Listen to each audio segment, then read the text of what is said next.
Good evening. Welcome to episode 3 of ManGuard Rovers. I'm joined by the ever ready Phil and slacker holiday boy Nathan. And we'll be here tonight to talk about last week's results, Yes, all we the ins will. and outs, a bit of fantasy football, and we'll also give our predictions for next week's football. So let's start off then. Good evening, gents. Good Evening. evening. Good How are we all doing? evening. I'm very well. Thank you for asking. Hope you had a Good. lovely holiday. I did, thank you. Raring to go back, give my opinions. Upset Phil a bit. Nothing can upset me this week, don't you worry. We are flying high. So, what games did we actually watch this weekend, and who actually caught the games? I know Nathan yourself were on holiday, so it'll been a bit more tricky for yourself. But let's start with Phil. What are your thoughts, highlights of the weekend? Highlights of the weekend. Well, let's face it, heart on sleeve. It's got to be the Arsenal game, hasn't it? We had a pretty. I mean, subject to the injuries and where they actually end up. It was pretty much an absolute dream Saturday. I'm not going to lie. Pretty much for a transfer window point of view, dream come true. Watching Eze walk out on the pitch at the start of that match, the aplomb, not just the sheer quality of the man, but the sheer joy of sticking another one to Spurs was quite nice. See, Gyökeres getting 2 goals, more set piece goals to complete our domination on that front. Being able to give, Mosquera, Max Dowman their debuts. Max Dowman just being absolutely insane to think about. I don't know about you boys. Isn't he? 15 years old. Try and clock what you were doing at 15, and just what an unbelievable talent. Yeah, pretty much absolute dream Saturday watching that with my kids sat on the sofa. So that was a wonderful enjoyment, particularly so from a Spurs friend of mine had messaged me in the afternoon to point out that Tottenham were top of the league. So it was nice to coast past them back in Arsenal looking down on Spurs just as the world meant it to be. So yeah, that was pretty much a highlight. Friday's football was good. Chelsea looked pretty awesome, and West Ham looked about as useful as a wet lettuce leaf again. I did watch that. Poured in the West Ham. A long season for West Ham, and probably the quick. I don't know. I don't like to say about managers being sacked, but Graham Potter looks like he's got all the fight of a wet lettuce, doesn't he? So it doesn't look good for West Ham at the minute. So yeah, Chelsea looked really, really good, which was great. And yeah, on Sunday caught the Man United match, which I know will. We're not here to plug other channels, but if you haven't seen it, if anybody hasn't seen it, you have to watch the first 10 minutes of the Mark Goldbridge watch along and the last 10 minutes of the Mark Goldbridge watch along. It's like watching 2 different games, and it is hilarious. My kids were wetting themselves listening to the end of the Mark Goldbridge rant at the end of the match. So yeah, it was quite an amusing watch. Was the Man United game, to be fair, and obviously from a selfish point of view, again, the ex-Arsenal boys doing well. Iwobi and Smith Rowe combining for the goal for Fulham, which was nice. And yeah, caught obviously what's probably going to be early contender for game of the season last night, to be fair. And I was willing your boys on, Sean, devastated for you in the 99th, 900th minute, whatever it was, with the Liverpool goal. But to be fair, Liverpool doing what champions do, it just keep going all the way to the very end, and it's never over till it's over. So, and again, I suppose from an overarching perspective, nice to see another young lad coming on and doing something special for his club he loves. So, unbelievable match last night. Had absolutely everything, didn't it? So, yeah, it's been a wonderful weekend of football. Wonderful weekend of football. Some real top stuff in there. What about yourself, Nathan? You managed to catch much of the football this weekend? Yeah, so Phil, obviously I saw most of the game on Friday with Chelsea. I seen them were 1-0 down, and then floodgates just opened. And with Phil, West Ham were very poor. I did read that he's got 2 games to save himself, but been for a long season in there. And ironically, we'll talk about transfers in a bit, but we've been linked with Paquetá as well, which is strange. So, and then so I got off the plane, managed to catch the second half of the Villa game. Unbelievably poor from Villa again. We just can't seem to put a performance in from the back end of last season when we played Man United. Bang average against Newcastle again. I know the red card slightly hindered us, but we were poor. And again against a Brentford team which will struggle at the minute, and we conceded a really poor goal again. We we just don't look like we're firing on anything at the minute. And a lot of the Villa fans are they're not criticising Unai Emery, but what they're saying is that we need to see better, and we deserve to see better. Obviously the transfer window hasn't been great, so we'll see where that goes. Did catch the Arsenal game. I thought Arsenal did what they needed to do. I think Leeds, they're a newly promoted team, and Arsenal did what they do. Dispatched them with ease. I thought some of the marking from the set pieces from Leeds was average. You can't Timber getting in between the two defenders for his goal, and then that goalmouth scramble for his second goal. But great result for Arsenal. And then on the Sunday, I was out in the garden, listened to a bit of the Everton game. Sounded like they had a really good result. Sounds like good to see Grealish back on form again. 2 assists. That's really good for me. I'm Grealish's biggest fan. So, yeah, he had a great game. And then obviously just on last night, managed to watch most of the Newcastle game. And I'm with Phil. It had literally everything.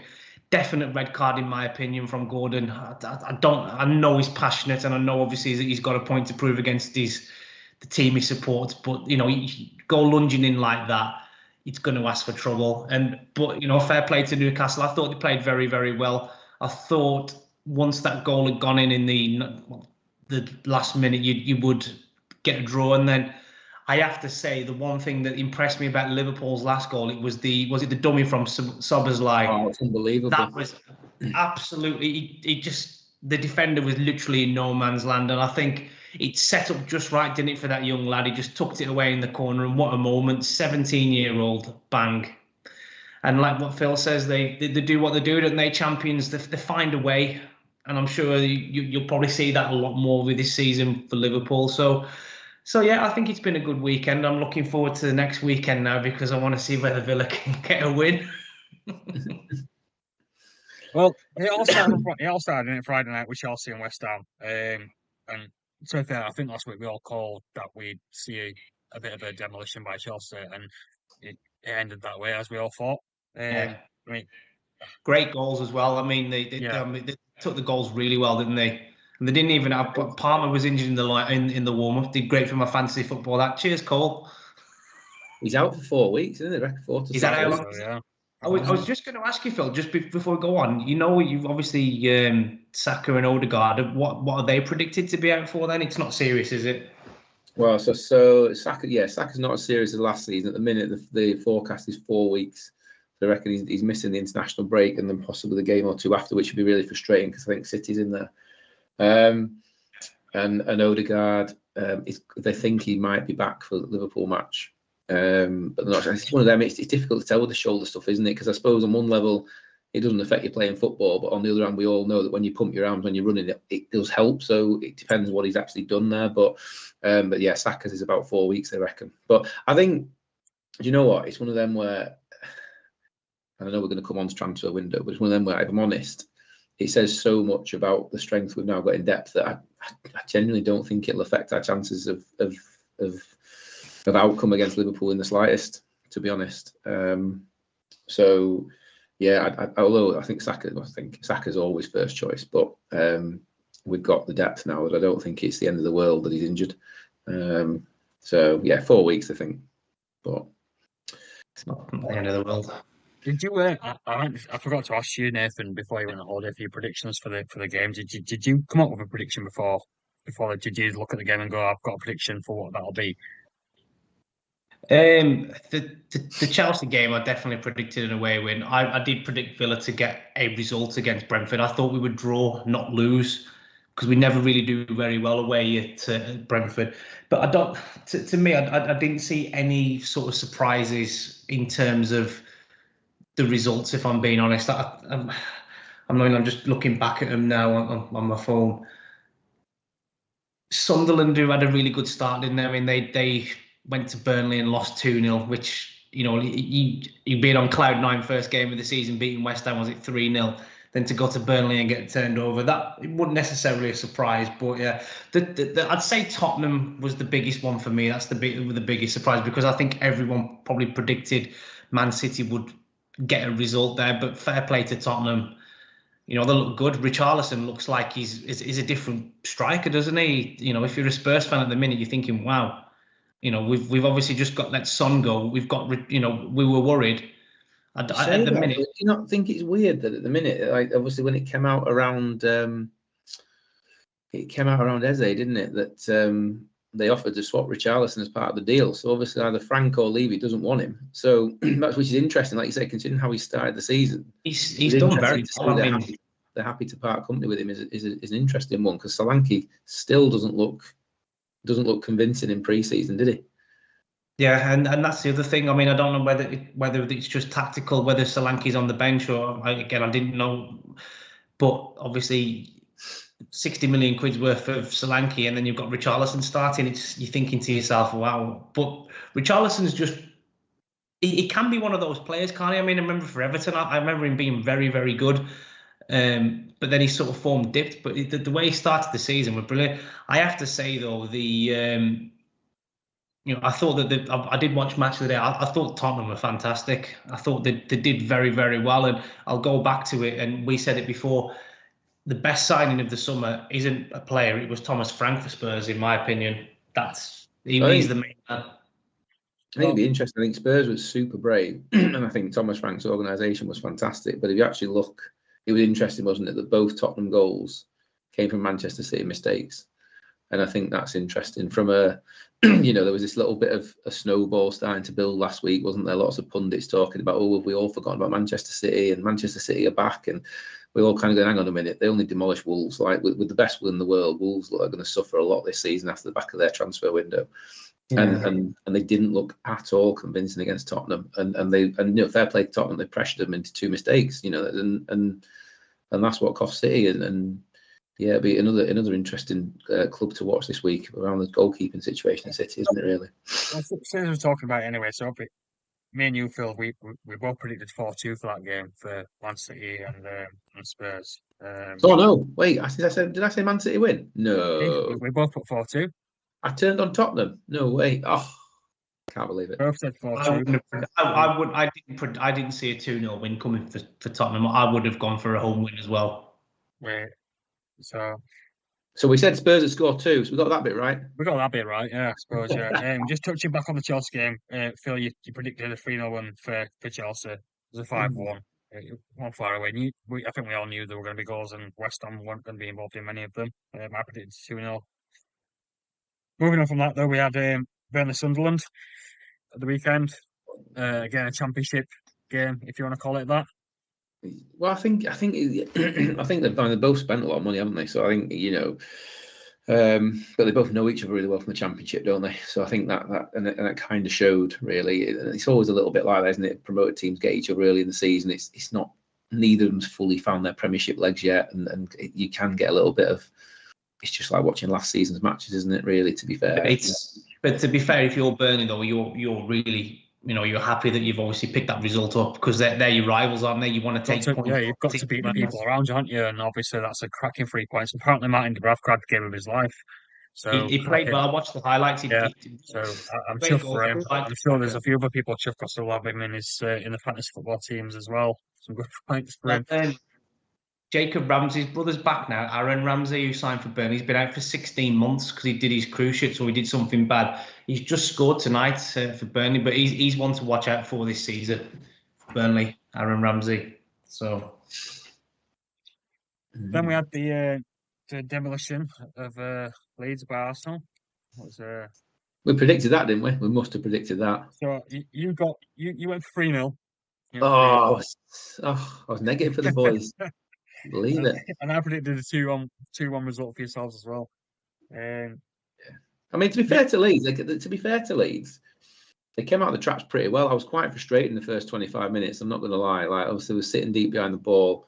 We were looking a little bit like last season, to be honest, struggling for ideas. And you kind of go, "Oh, come on!" Like we've put so much effort into making sure these low blocks don't frustrate us this season. But as soon as that first goal went in, they just crumbled. And obviously, when that fourth one went in so close to half time, so close into the second half, I don't know if you watched the match live. I mean, I watched the whole thing live, and let's face it, that last 25 minutes was like a training game. It was just attack versus defence. Leeds just weren't waiting for the bus home. Do you know what I mean? And that's not a criticism of you're 4-0 down. What you do at the Emirates, but damage limitations, I think. Yeah, the Arsenal boys just, I mean, everybody, it was fun to watch. Like everybody in the stadium, and I class everybody at home, obviously only knowing for myself, but everybody just wanted Max Dowman to score. That was it. No one cared about anything else. Get Max Dowman the ball, and can he score? Can he get his first goal? He looks really good, doesn't he? He looks like just running at him, and he had Goodmanson on toast. Like he was just past him every single time, drawing fouls, and absolutely no fear at all, and just turning him every time and going at him. And again, the beautiful thing is, Arteta had the luxury in bringing on at 4-0, which means you can say, right, just crack on and give it a go, because there's nothing to lose. We're so far in front, it's not an issue. I can't remember Ryan making a save in the second half, to be honest. That save, was it the header he'd made? That header save in first half at 0-0. That was a great save, wasn't it? Yeah. So I was, to your point earlier, Nate, we did what teams competing to win the league have to do, which is put a promoted team to bed quickly and efficiently, and not have any scares. It's the difference as well, isn't it? Obviously, beating by that score margin, that always goes well. Having a really good goal difference, because you never know when that can be called upon. So it's that funny stage of the season, isn't it, where you go into the match and there's all these rumblings about, is Gyökeres this, is he that, can he do this, can he do that? And then by the end of the game, you've got Sky putting up on the TV, Gyökeres joint top scorer for the Premier League. You're like, it's ridiculous. Like, it's too early in the season. But stats like that, it's just stupid, isn't it? Like, absolutely top scorer for the league at the minute. But it was good. It was a good game for Gyökeres, I think. I think it was a good game where his first goal was really good. Interestingly, I didn't celebrate it, because when the first ball went through, I thought it was offside. So I was like, oh, don't. But he ran at him, and he only had one thing in his mind, and that's exactly what had been missing. Power through, hit the shot, go for goal. Exactly what we signed him for. And even then, I thought in my mind, you hear some of the online stuff around, it's just a flat track bully and stuff like that. But you know what? Last season we didn't lose to any of the top six. It was not beating teams towards the bottom. So to be honest, even if he was just a flat track bully, that's exactly what we were missing last season, because it was the teams we should have bullied that we weren't beating. So I'd take a flat track bully, to be fair, because that would have been the difference last year. But I don't think that's what he is. So good game. Nathan, did you see it? Did you watch much of it?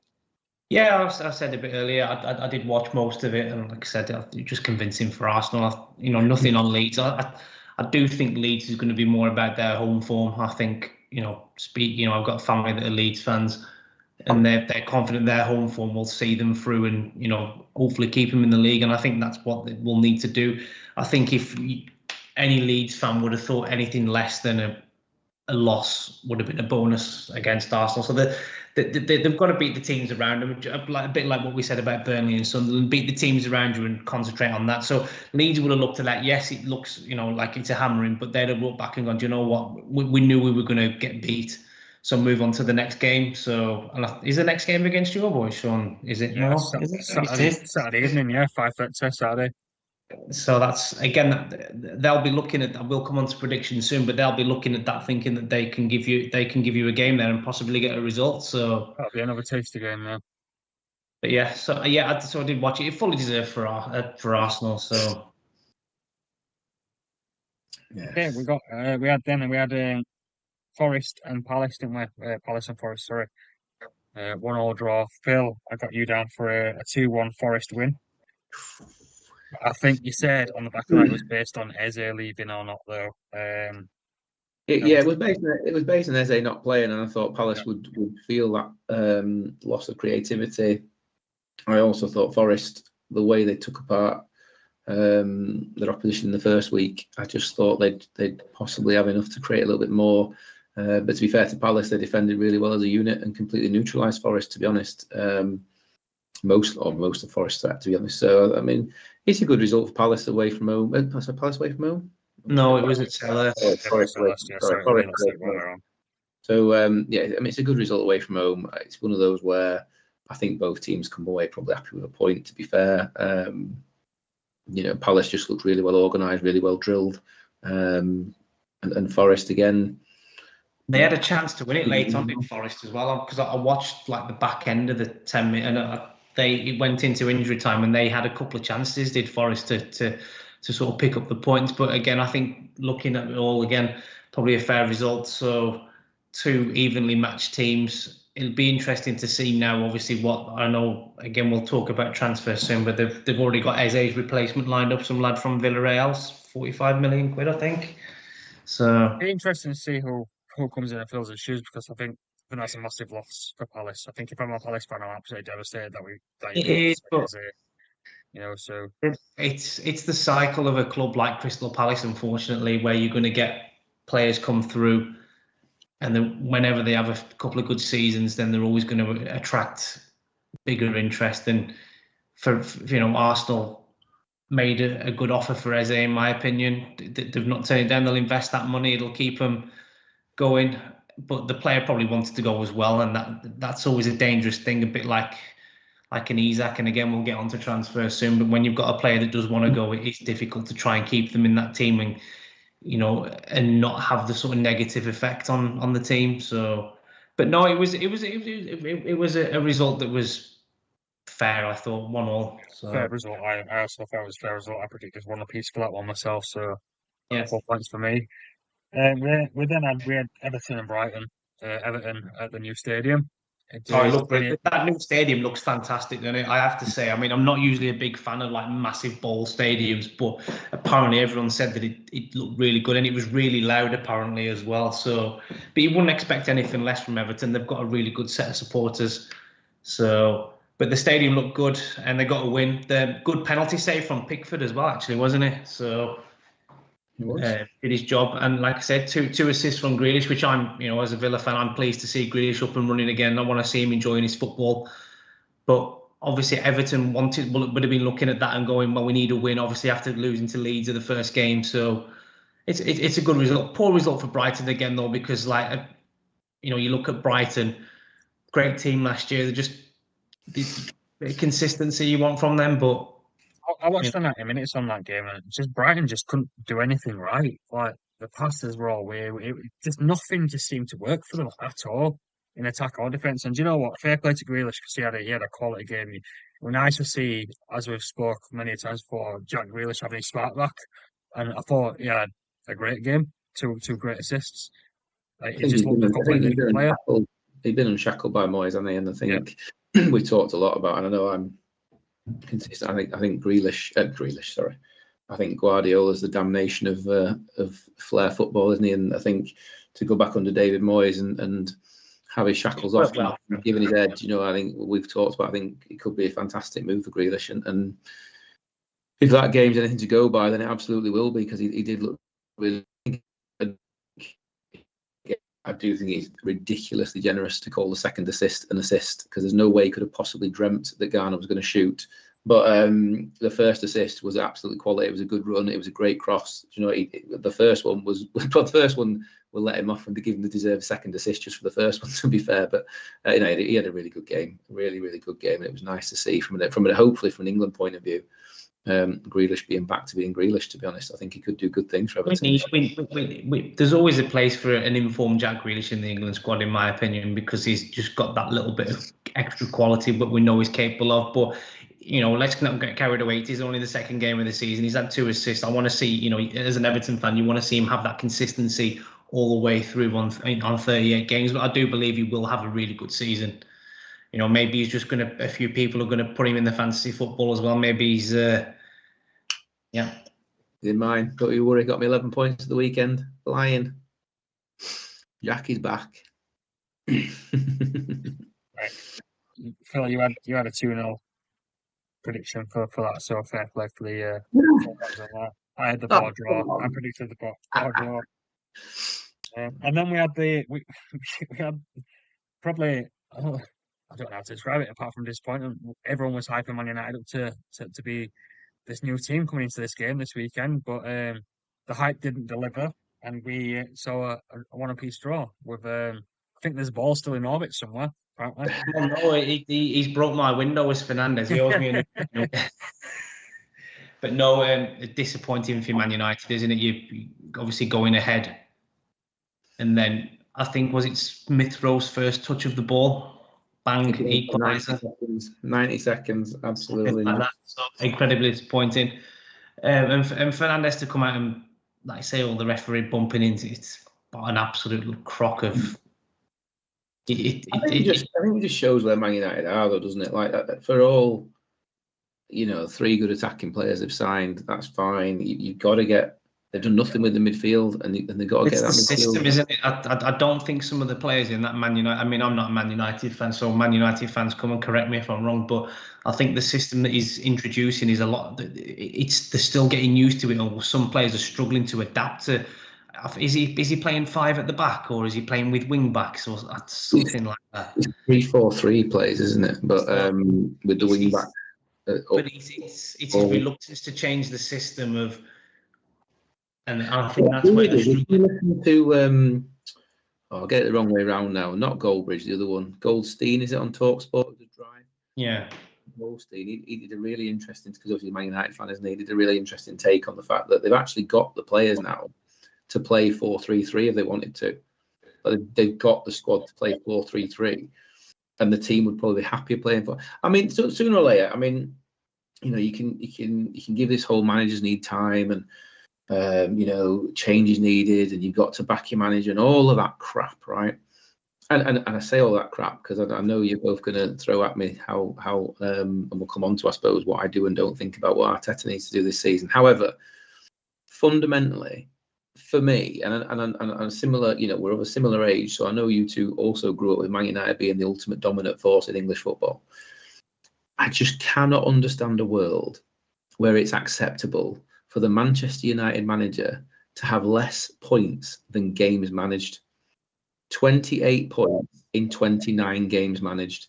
It is absolutely unfathomable to me that he is not out the door, because it's just unforgivable. Because fundamentally, Erik ten Hag did better with the same players. In fact, he'd argue worse players.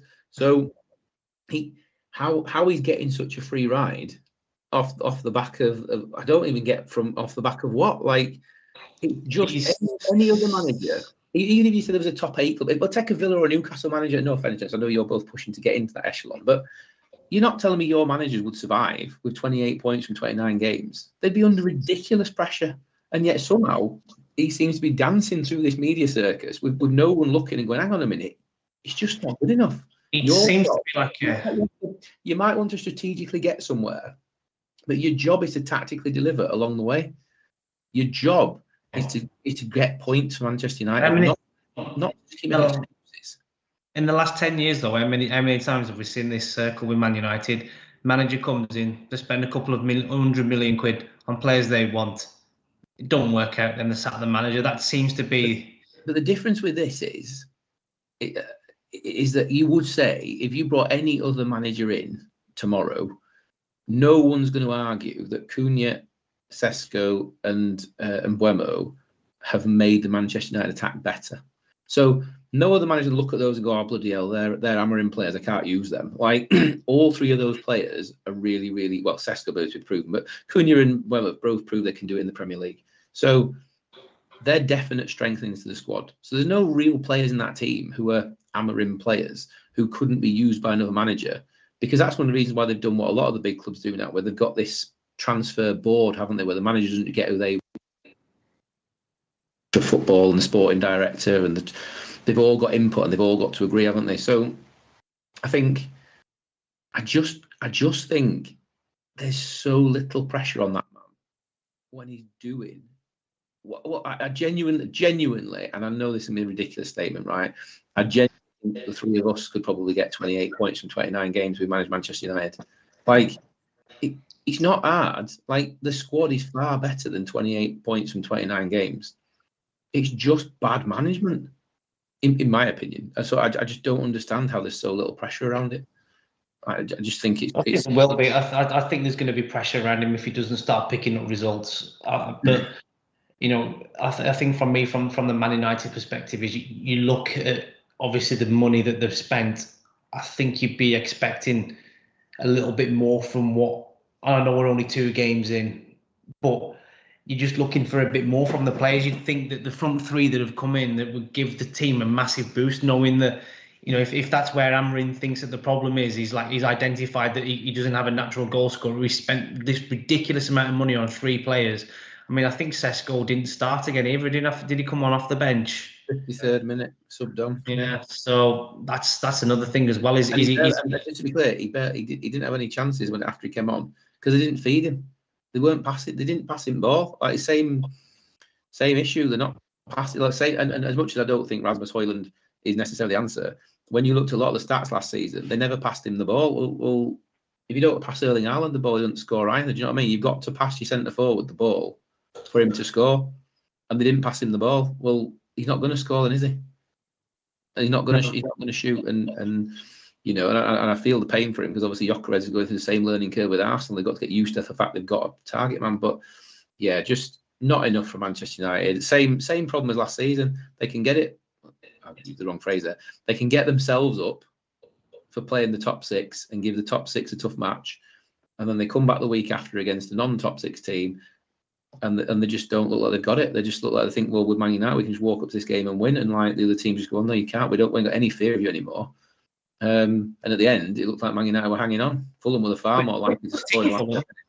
Good team, Fulham. I think they've got some very good players. I mean, I've always been a big fan of Emile Smith-Rowe, you know, and I think he took the goal well. Iwobi's a good player.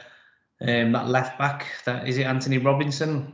They've got that Raul Jimenez as well, that old Wolves striker. I know he's never been quite so good. Is it Muniz or whatever his name is? Striker, yeah.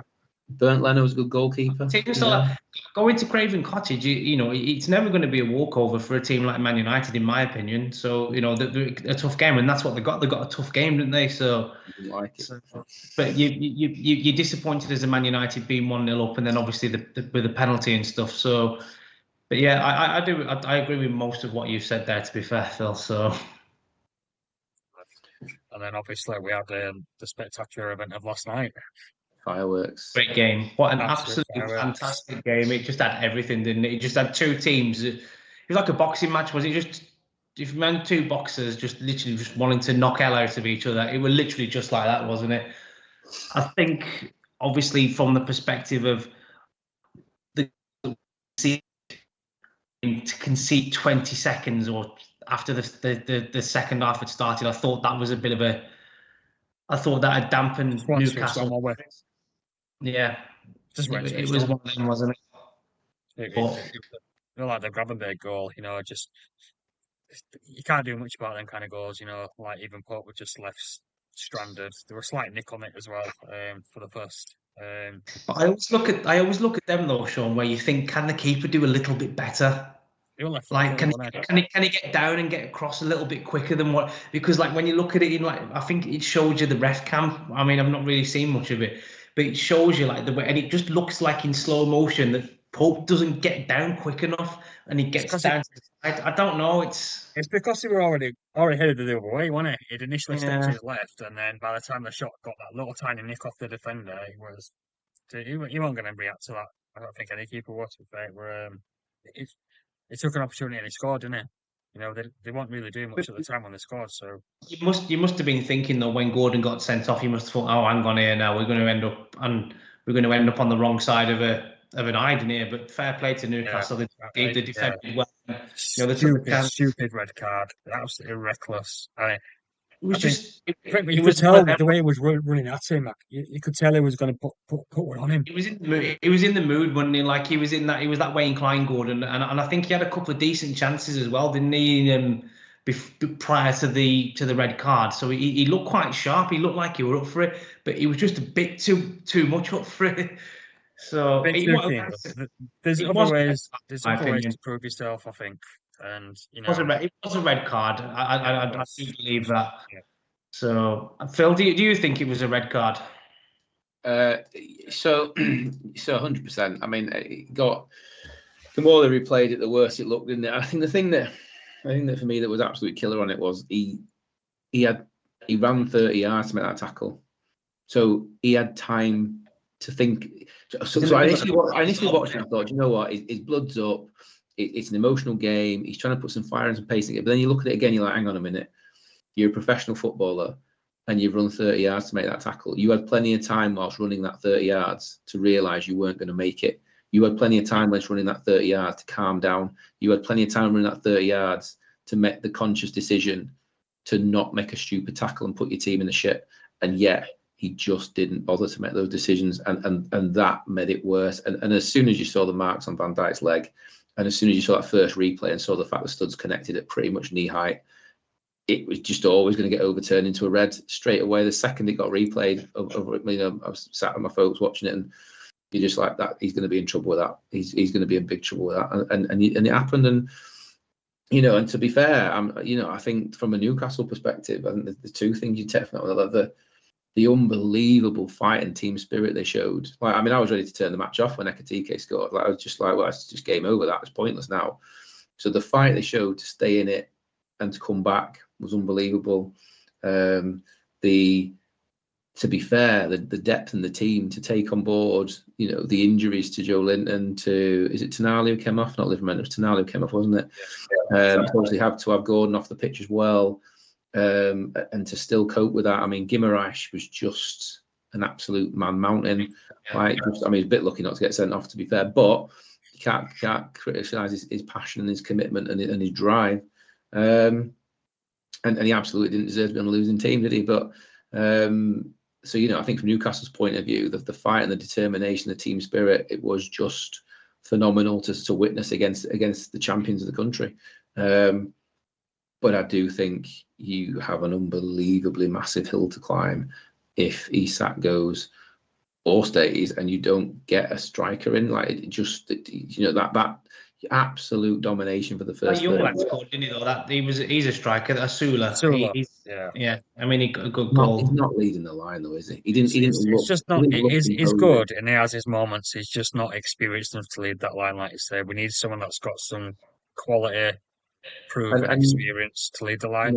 It's going to be an interesting week, isn't it? I saw the bid went in. We'll come on to transfers in a bit, but so yeah, I think from a Newcastle point of view, the team spirit phenomenal. I think from a Liverpool point of view, as much as it pains me to do it, I guess I'd sit here and say what I said about Arsenal the week before. They played badly and they won. Like, at the end of the day, for all we can comment on, and I get, it's easy for Carragher to be magnanimous once Liverpool have got the points, but you can say it's a bad display from a winning team. You can say it's a great display from a losing team. The reality is, you can be magnanimous because the only thing that matters is where the points have gone, and they've gone back to Anfield. So, no, what the reality is, come the end of the season, no one gives a shit about the performance. The result says 3. The result says 3.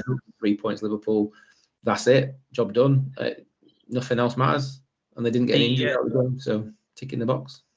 The high line for Asula's goal. I looked at that. I was like, what are they doing there?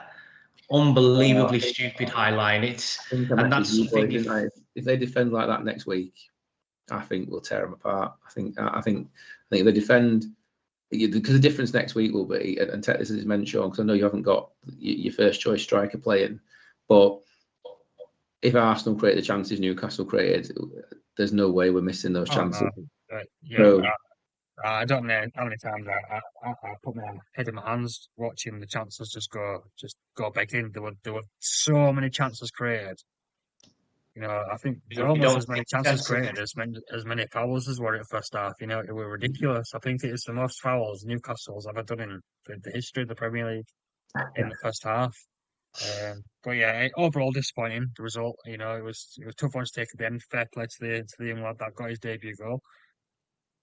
Yeah, just got to. It's interesting, isn't it? I said it at the 90th minute.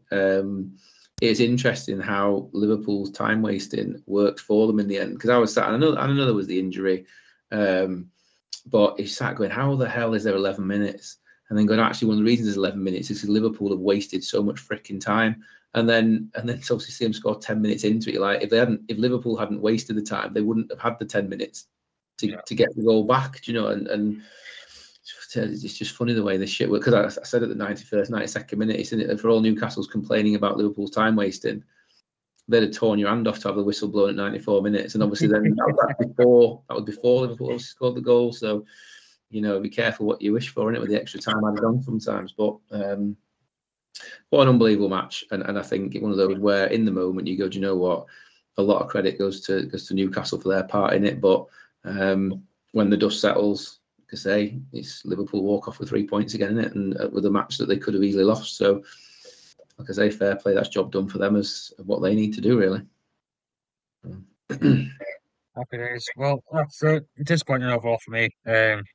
But like I say, we'll play Leeds this weekend. I fully expect a return there, but we'll come into his predictions. Has anybody got any highlights from the fantasy football that they want to talk about? Any good exchanges that we've done over the weekend? So I know mine's Highlights. been shocking. Highlights. Well, I captained João Pedro, so I'm calling that as like what a decision there. He flew me 30 points straight off the bat on Friday. Did you see that guy who triple captain Timber who got something like 140 points? No, but what a call that was! What a call that was! Yeah, I'll see if I can send it you in the group later. But like, someone was like, "Why would you triple captain Timber just on the day he grabs 2?" But yeah, no, I had a good weekend fantasy football for me. I think I've clawed my way from last to 7th in the league. I think I was like in the top 3 or 4 scorers for the week. So yeah, I was ahead at one stage. I was until all the points kicked in. I think I was top of the league, and I was like, "Where's this come from?" But I was no, going to send you some tissues for your nosebleeds at one point. yeah, but yeah, Chalobah got me a goal. Because I've got him there. Van der Ven got me decent points, but Gyökeres got me 12, so very good. And obviously, I had Brentford keeper Kelleher. I mean, he kept a clean sheet, so he did well. So I've given Sesko a stay of execution at the minute on the assumption that everybody else in the country realises that he must start against Burnley. So surely Ruben Amorim's going to realise that. But I think if that doesn't last, he might be quick for the bin.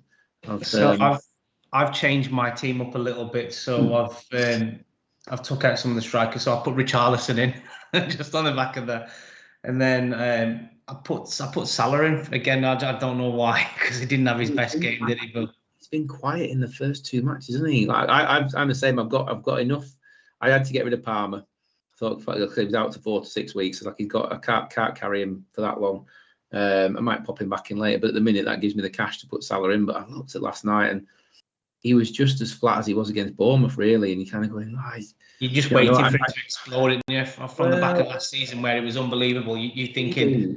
I mean, I questioned you boys in the off season, like, can he repeat what he did? Like, last season was such a good season. Can he repeat that? And I've not seen a lot so far to convince me that he can. I get he scored his goal last week, but he didn't have any particular threat. And mind you, he might have suffered last night for the fact that Szoboszlai was right back, which doesn't really help him, does he? Not having a proper right back behind him to support him. But I'm not sure yet. I've got the cash to tinker with it, but we'll see. What I would say off last night is flipping Kirkes was a massive disappointment again from a fantasy football point of view, and also from out and out how shocking his defending was for that first Newcastle goal. I mean, honestly, just appalling. I mean, I don't know, he's just forgotten how to play football since moving to Liverpool or what, but just awful in the first 2 matches. I gave him the leeway the first week because I thought maybe playing against Bournemouth he had a bit too much to prove against his old club, but he looked shocking last night again. So he needs to find some form, else he's getting in bin and all. So can't carry these people. So we're all doing his own little internal transfers on Football Fantasy. Is anyone expecting any transfers inbound in the close to the window? We've got literally 7 days left now. Are we talking about real football now? So I think in the transfer window now, it's for Villa particularly. We're getting close where we need players in the door, but we are still struggling. We've been linked with the 2 Chelsea players, the strikers that are Chelsea willing to leave, Nkunku and Jackson. I think there is noise more around Jackson there is Nkunku, but Chelsea want either a big loan fee with an obligation to buy at the end, but it's whatever's going to be able to suit. And if the player wants to come on, know that Nicholas Jackson has a really good relationship with Unai Emery because he was his manager at Villarreal. Nkunku, again, decent player, never quite did it, got a couple of injuries. So that's obviously one to look at, because I think we do need a backup, sort of, not a backup, but we need another alternative to when Watkins isn't firing, and the last 2 games he hasn't been firing, and we've not brought anyone off the bench that's going to, like last season we could bring John Duran on, and we know, like, we call him Captain Chaos, or we used to call him that. You know you're either going to get like a mad goal off him, or you're going to get a red card, but at least it was something. And we don't have that at the minute. So, yes, we are looking at the 2 players from Chelsea. And I believe if we listen to the noise that's on social media, Marco Asensio is very close to re-signing back for Villa, which again, I think it's a good signing because I don't think it's going to command a massive transfer fee. But apparently we've met another player I've never heard of from Barcelona, 30 million euros. Apparently we've bid for that, or the Barcelona have accepted. But again, I don't know where that's coming from because I don't believe we do have that much money to spend. So I do see a couple of players coming in before the transfer window closes. Is it next Tuesday, next Monday or Tuesday? Is it the window closes? Monday the 1st, isn't it? Yeah, so I expect to see a little bit of transferring coming, but not loads. I think Unai Emery's got to work with what he's got. Obviously, we've got a couple of gaps left. Obviously, with Ramsey leaving, obviously Bailey's left now, so there may be one. We've got rid of a lot of dead wood, and I don't include Ramsey and Bailey as dead wood, but I mean, like, we've got players like Leander Dendoncker, who was on a massive contract at Villa. We've just released him on a free, so it's players like that where they need to go off the books. Alex Moreno, who was on loan at Forest, we've just sold him to Girona. So it's getting all these players that are on decentish money that's going to free up a couple of spaces for us to bring a couple of loan players in. So Unai Emery, he knows what he wants to bring in. We are restricted, but I think if we could get either one of the Chelsea front two and Asensio, I don't think that would be too bad. So, and then there's a young lad that we'd linked with from France, but a disappointing window so far for Villa. But I'm hopeful that we can get a couple more in before the end of the window. Yeah, I think likewise for Newcastle. I think obviously we're all probably sick of the sack talk now, especially as a Newcastle fan. I know I am. So either that needs to get resolved or not. Do you think he's wearing a Newcastle shirt this time next week, Sean? Yeah, I think he is. I don't know. I still think he goes. I think it's going to go down to. I mean, if you listen to the noise on the radio and stuff, and that is at Liverpool, they're like sat patiently waiting in the grass. They're just waiting for the opportunity to become available. What I don't understand is, and I hadn't clocked this, they did a piece on Monday Night Football, and you boys might have watched it, where they did a comparison, didn't they, of 10 years of data of strikers in Europe compared to Ekitike. And the closest match to Ekitike is Alexander Isak. It was an 86% match in terms of like how their games played, etc. But then they put up the graphic of how they'd both performed over the last 3 seasons with shots on target, chances created, all that jazz.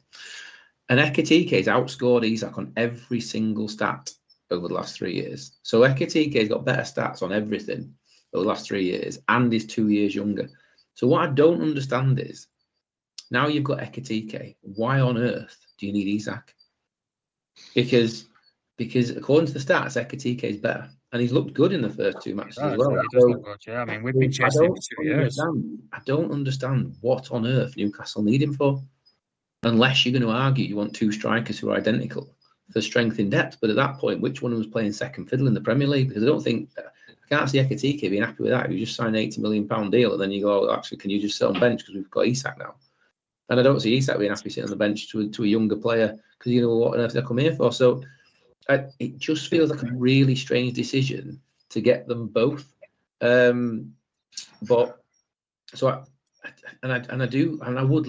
absolutely love to see Newcastle stand firm on Isak. I'd absolutely love it to see a club just sit there and go, do you know what? Absolutely not. We do not agree. We said you could go, and on the basis that we believe we're correct, you're not going anywhere. You can sit here. And your choices are simple. Do you want to sit on the bench all year, or do you want to play football? And if he wants to play football, he'll still put in good performances because he'll want a good move next year. So some of the stuff I've seen on social media today is that seems to be what it's going to be. He's going to be made to sit and be reintegrated back into the first team training. And I guess we'll see. But overall, just a really disappointing situation to be in. So it is because you need to, because if he does go, then you need to replace him. Then I know you've had that bid rejected for Strand Larsen, but would he come in as the main guy if you're going to pay 60 million quid for him? I scored 2 tonight for Wolves, but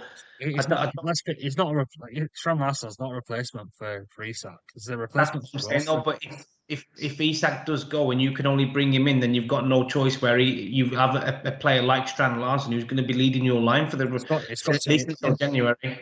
In that case, it's got to be two in before he goes. There's got to be two players over that line before Isak goes. If that's the case, there's no other way it'd work. And that's what I'm saying. So at the minute, you take away the young lad who scored against Liverpool. We've basically tied his own hands together, haven't we, for this one? And you're going to have the stresses and pressures of Champions League football as well. You're going to need a good striker that's going to be able to deliver in the Champions League as well as the Premier League. Does Strand Larsen do that? I don't know. Sure. Wolves fans might say, "Oh yeah, he's the best thing since sliced bread," but I'm not sure he is. So I've seen him play a few times, and it's like he doesn't know where the net is. I think Newcastle are just sniffing around a striker now because they need one. It's getting sort of not desperate, but it's just getting to that point where you're looking at around every Premier League team and going, "Oh, he could fit in our squad." Yeah, it's going to be an interesting week, really. It's going to probably be a frustrating week, to come honest. But I guess we'll see. Let's go on to next week's games anyway. First game of the weekend next weekend, we've got Chelsea and Fulham. It's at Chelsea. It's at the Bridge. Was that Friday night's game? Is it? No, I think it's Saturday morning. 12 There's no Friday night game, and there's no Monday night game. I'm going to go 2-0 Chelsea. What about yourself, Phil?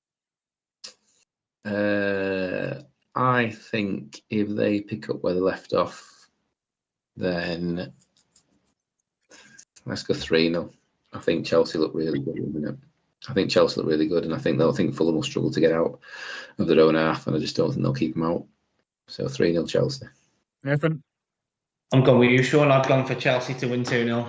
I think it's going to be a convincing win. Like I say, I know Fulham had a good result against Man United, but I can't see anything less than the Chelsea win, to be honest.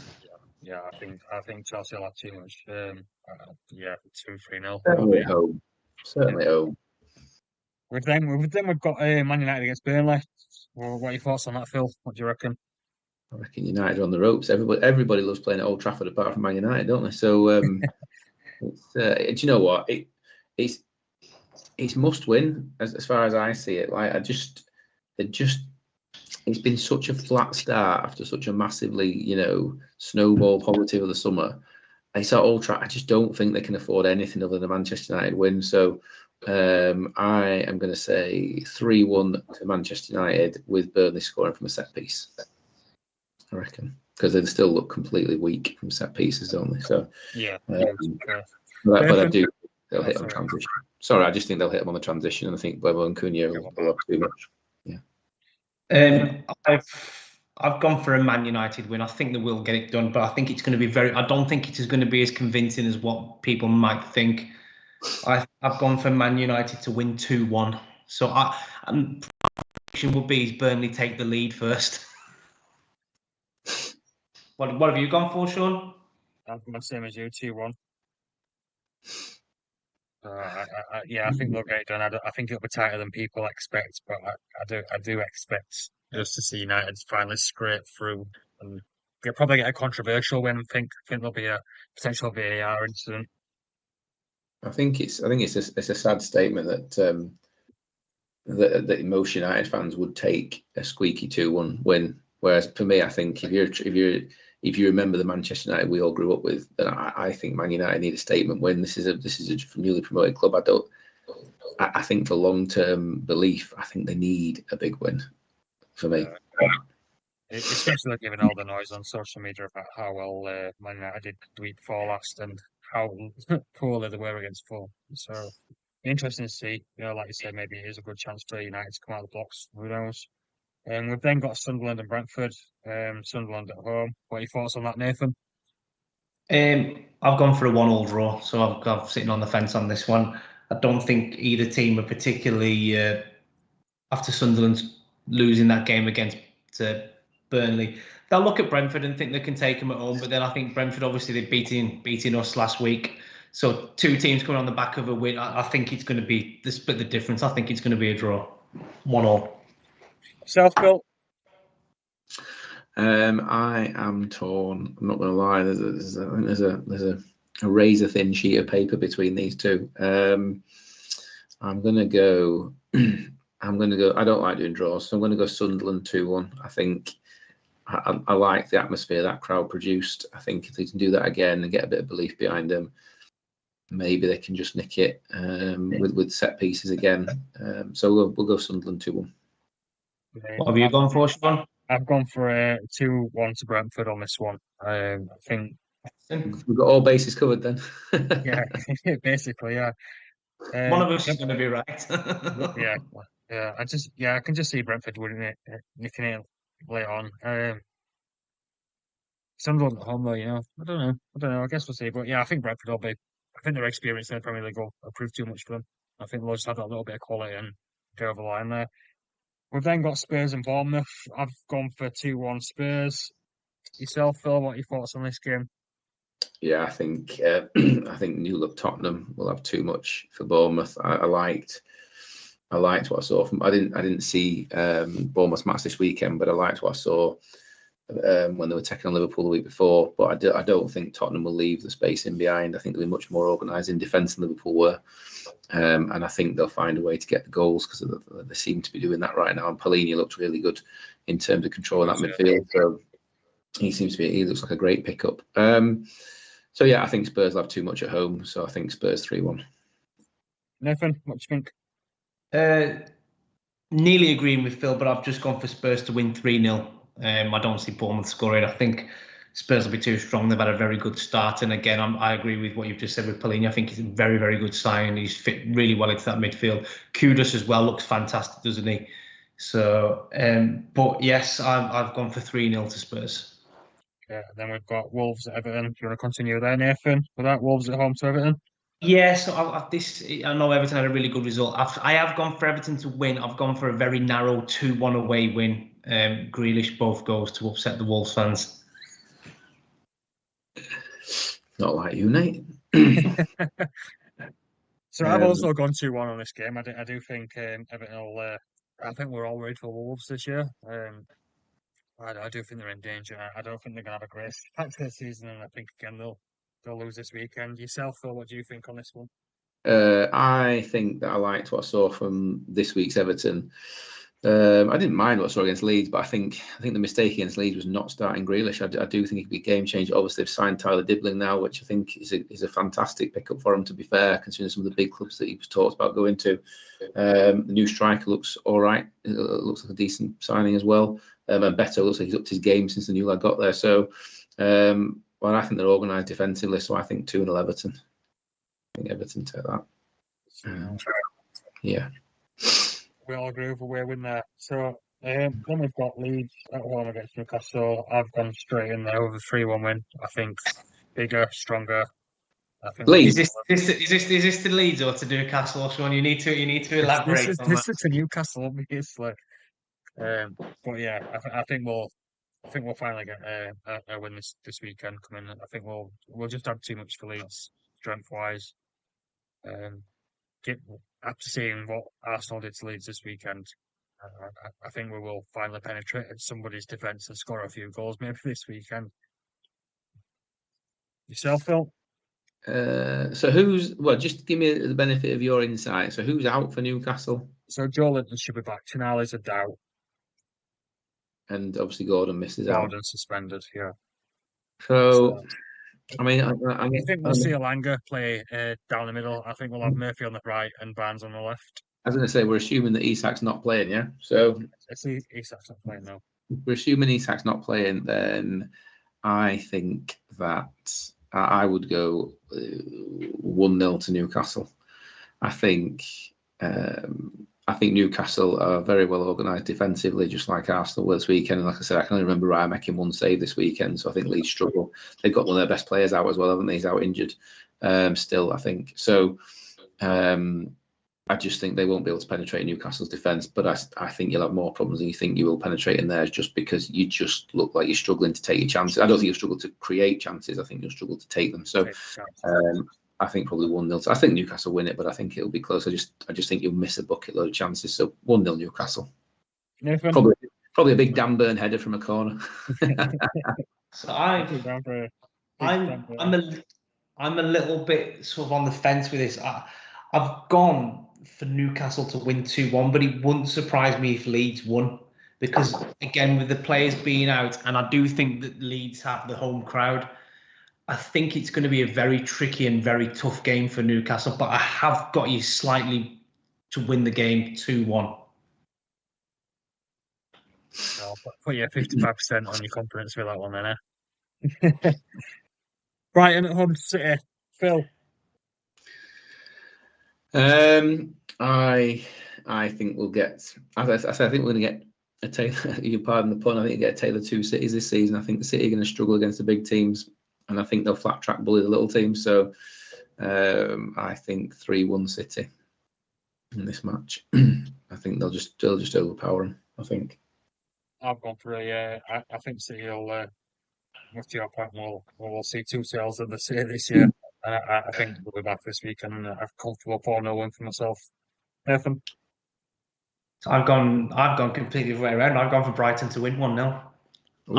I think that Brighton play very well against City at home, and then again, correct me, might be that Man City beat them 6 or 7-0 last year. I don't know, but no, I don't know. I just fancy Brighton. I think they're a very good team at home, and yeah, I just fancy them 1-0. Could be completely wrong. You two could be completely right, but yeah, 1-0 to Brighton for me. Then we've got Forest against West Ham. Forest at home against, let's face it, it's been a really shocking West Ham for the first 2 games. I've gone 2-0 myself to Forest. Nathan, what do you think following up from that? I've gone for Forest to win 3-1. I think West Ham will score, but I think it's going to be a very, very good. I think not easy, because no game's ever easy, is it? But I think it's going to be a comfortable win for Nottingham Forest, in my opinion. I think West Ham are struggling massively. You can see, I mean, tonight they just played in the Carabao Cup. They were 2-1 up and they lost 3-2 to Wolves. So you can see 2 goals in the last 5 minutes. Strand Larsen got 2 goals. So that's his price tag. That's 60 million now, isn't it? It's 75 now. But yeah, so I don't see anything other than a comfortable 3-1 win for Forest. Yourself, Phil? Yeah, I just think Forest are far more organised, far more structured, and West Ham just lack everything seemingly so far this season. So I think 2-0 Forest at home. I just think yeah, West Ham just look completely bereft of confidence, really. Yeah. Well, then we move on to Sunday. The 2 big games, I think, of the weekend. We've got an Anfield visit for yourself, Phil. For me? Am I getting to go? You give me tickets? Hand off, pal. Honestly, I'd love to be at that game. So I'm not shying away from what I said at the start. I think I think Liverpool's defence has looked appalling in the first 2 matches this season. I think I'm not sure where they are from injury point of view, but I did watch Slot's pre-match yesterday talking about the fact their 2 right backs are not fit. Obviously, Szoboszlai had to step in and he did a decent job, but nobody wants their attacking midfielder playing at right back if they can avoid it. So I think that's one reason why Liverpool created so little against Newcastle. But yeah, there's nothing in my mind. I mean, again, I know Saka is probably missing the game through injury, but I think Madueke looked good on the right. Downman looked good on the right. You know, Eze can play on the right, and I think Kirkes has looked shocking. So I think that right hand side has got, you know, M1 written all over it for most of the weekend. So I just think Arsenal will be structured in defence, and I think now with the strength in depth, we'll have far too much power from an attack. So I am going to put my neck on the line and say 3-1 to Arsenal. Nathan? I'm actually going to agree with Phil. This is a bit of a rarity. I do see Arsenal going there and putting in a performance. I nearly put 3-2, but I do think that Arsenal will get the result. So yes, I think it's going to be a very good game. It'd be interesting to see what you say, Phil, to see who starts on that right-hand side for Arsenal, whether it's Eze, whether it's Madueke, how they get on against Kirkes. But for me, it's obviously how Gyökeres gets handled by Van Dijk and Konate. This is going to be a really big test, isn't it, now for Gyökeres? He's coming up supposedly against one of the best defenders in the last 10 years. So let's see how this goal machine gets on against him. But I do think that it's going to be 3-1 to Arsenal. I've gone for a 4-2 win for Arsenal. Whoa, score even more. I'm happy with that. I genuinely just think that based off Monday night, I think, again, you get the chances recreated and you bury in 4 out of 5 of them quite comfortably. I think Gyökeres probably get a couple of goals. It'd be nice for him. He's in the right places. But yeah, I think I think Liverpool are so vulnerable. Black Konate shocking again one day. Terrible mistakes. And a better team would have punished Liverpool. So comfortable win for yourselves. Yeah, 4-2. I think they'll score. I think you'll score them. It won't feel comfortable when I'm watching it. I'll give you that. Don't get so hiding with yourself on Sunday then. One of those where I wouldn't not watch it, but I'd love to fast forward to the 89th minute and just see us ahead. Yeah, it'd be an interesting, it'd be a good watch. I'll be all up watching on Sunday. Then we've got Villa and Palace. Nathan. So 7 o'clock kickoff on a Sunday, which everyone loves. Brilliant. Why is it? Because there's no Monday night games. No, it's because of Crystal Palace's involvement in the Europa. So right. they've got the second leg against that Danish team. Yeah, so that's the reason why. So it was originally scheduled for Saturday, I think. Right. So it's been moved to Sunday at 7 o'clock, which makes sense. So I'm hoping. I mean, our record against Palace the last couple of years is absolutely pathetic. I'm gonna, because of Palace's involvement on the Europa Conference League on Thursday, I'm gonna give Villa a 2-1 win, and I'm backing us to get the first win of the season. I'm hoping it's going to be a bit more convincing than that, but Palace are a very good team. We've said it before; they're very well organised. Sarri loves to score against Villa. Mateta loves to bully us. Obviously, there's no Eze to run us ragged, which is good. But no, I'm hoping that our performances are going to start changing, and we're going to see a slightly better record against Palace than what we did last season, because I think they beat us 4 times last season. So I'm going for 2-1 for Villa. Thoughts, Phil?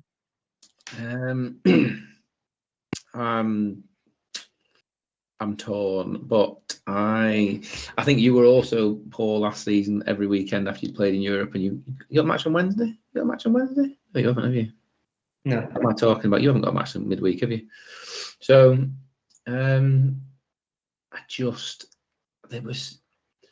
you were so bereft this weekend. Like, it was frightening how little they came out with offensively, to be honest. But